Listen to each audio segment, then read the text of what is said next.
to resolve such disputes. Because India is not new to such interstate water disputes. We have seen many such disputes erupt, which have even turned into violent clashes and conflicts between states.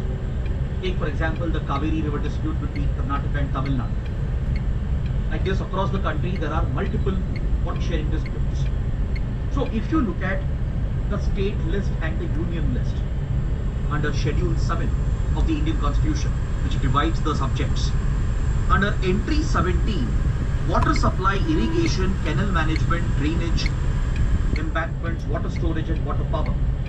These are subjects vested with the state government. They are under the state's jurisdiction. When it comes to regulation and development of interstate river valleys, this is clearly under the union list, under Entry 56. So there are certain shared powers between the state and the union when it comes to management of rivers and water.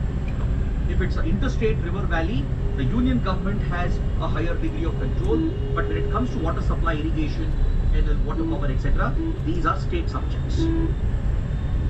Then we have a constitution in the article. We have a specific article in our constitution, Article 262. Article 262 deals exclusively with interstate water sharing disputes. What does Article 262 provide for?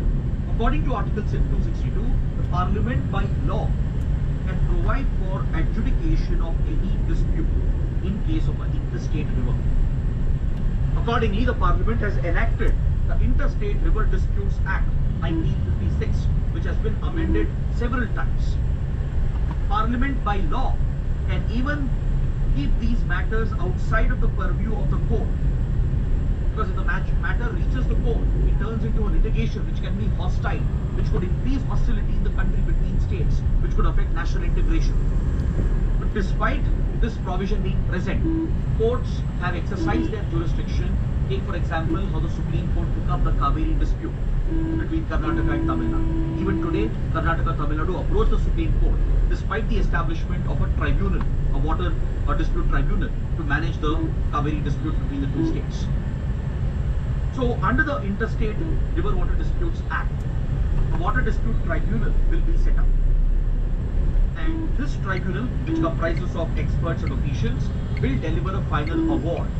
A final share will be allocated to all the riparian states, and to manage that, a board, a water management board will be set up. Based on the recommendations of Sarkaria Commission on center-state relations, 2 amendments were carried out in 2002, which mandates that within 1 year of a dispute coming up, a water dispute tribunal will be set up, so that there is no delay in handling the dispute.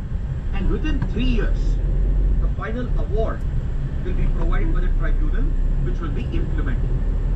But of course, all these provisions are subjected to judicial review according to the Supreme Court, and Supreme Court has exercised its jurisdiction, though there is a prohibition provided here.